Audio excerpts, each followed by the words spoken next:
गुणवत्तापूर्ण शिक्षणासोबत विद्यार्थ्यांमध्ये संस्कार आणि स्वसंरक्षणाचे धडे रुजवा. शिक्षण मंत्री दादाजी भुसे. विद्यार्थ्यांना गुणवत्तापूर्ण शिक्षण देतानाच त्यांच्यामध्ये संस्कार, देशभक्ती, स्वसंरक्षणाची भावना आणि सामाजिक बांधिलकी रुजवणे आवश्यक आहे, असे प्रतिपादन राज्याचे शालेय शिक्षण मंत्री दादाजी भुसे यांनी केले. नाशिक जिल्ह्यातील शिक्षण विभागाचा आढावा घेण्यासाठी जिल्हाधिकारी कार्यालयात मंत्री दादाजी भुसे यांच्या अध्यक्षतेखाली बैठक पार पडली. यावेळी शाळांमध्ये विद्यार्थिनींसाठी स्वसंरक्षण प्रशिक्षण, स्वच्छ पाणी, स्वच्छतागृहे आणि सुसज्ज इमारती उपलब्ध करून देण्याचे निर्देश त्यांनी दिले. प्रत्येक केंद्रात आदर्श शाळा उभारणीसाठी प्रयत्न करावेत. तसेच शिक्षणाधिकारी आणि लोकप्रतिनिधींनी शाळांना भेटी देऊन विद्यार्थ्यांशी संवाद साधावा, असंही त्यांनी सांगितलं.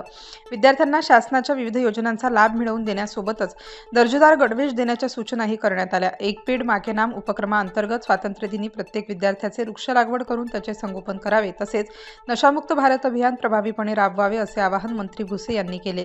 शाळांमध्ये सांस्कृतिक आणि क्रीडा उपक्रमांना प्रोत्साहन देऊन विद्यार्थ्यांच्या कलागुणांना वाव देण्यासाठी स्नेहसंमेलनाचे आयोजन करण्याचा निर्णय घेण्यात येणार असल्याचेही त्यांनी स्पष्ट केलं. यावेळी लोकप्रतिनिधींनी शाळांसाठी वर्गखोल्या, क्रीडांगणे, स्वच्छतागृह, कंपाऊंड आणि ग्रामीण विद्यार्थ्यांसाठी एसटी बस सेवेची मागणी केली.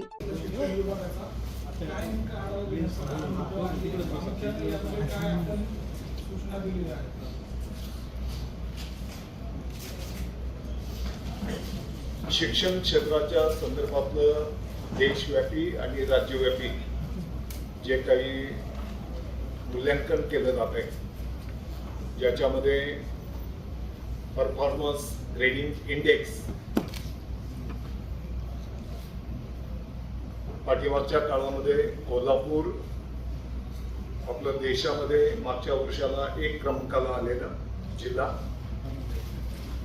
आणि मग याची अंमलबजावणी महाराष्ट्राच्या प्रत्येक जिल्ह्यामध्ये झाली पाहिजे. त्यासोबतच केंद्र शासनाच्या ज्या बिंदूंवर मूल्यांकन केलं जात आहे, पर्टिक्युलर त्या बिंदूंवर काम झालं पाहिजे.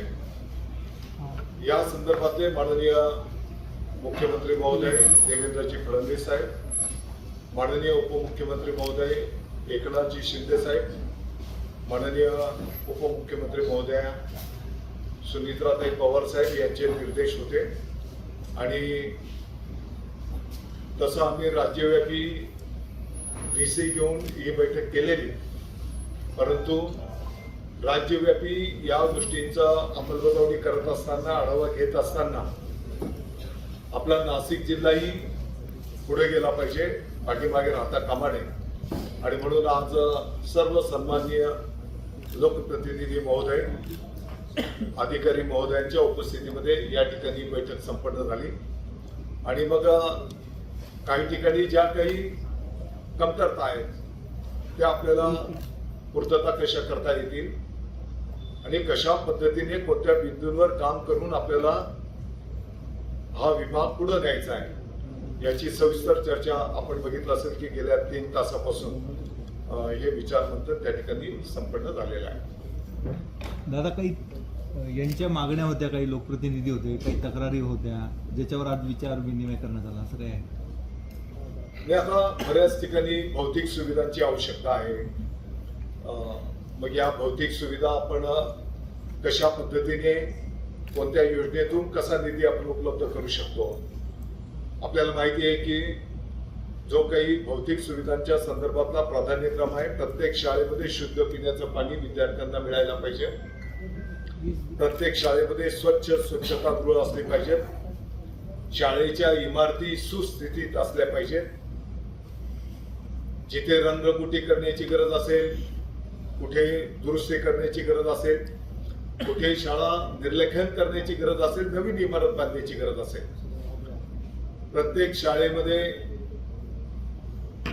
विद्यार्थ्यांच्या साठी लागणारी लायब्ररी असेल, लॅब असेल, ई सुविधांची आवश्यकता असेल, क्रीडांगण असेल, हे सर्व त्या ठिकाणी कशा पद्धतीने आपण लवकरात लवकर वेगवेगळ्या पद्धतीने उपलब्ध करून देऊ शकतो. काही ठिकाणी ही पण सूचना आली की शिक्षकांची संख्या कमी आहे. त्याही संदर्भामध्ये या ठिकाणी आश्वासित करण्यात आलेलं आहे की आता शिक्षक भरती पण प्रगतीपथावर आहे आणि येणाऱ्या 2 महिन्यामध्ये पटसंख्येच्या आधारावर त्या ठिकाणी शिक्षक उपलब्ध होतील. आणि आपल्याला माहिती आहे की गुणवत्तापूर्ण शिक्षण देत असतानाच विद्यार्थ्यांच्या कला क्रीडा गुणांनाही वाव मिळाला पाहिजे आणि तशा पद्धतीचे शिक्षण स्टार न्यूजसाठी मोहसिन पठाण, नाशिक.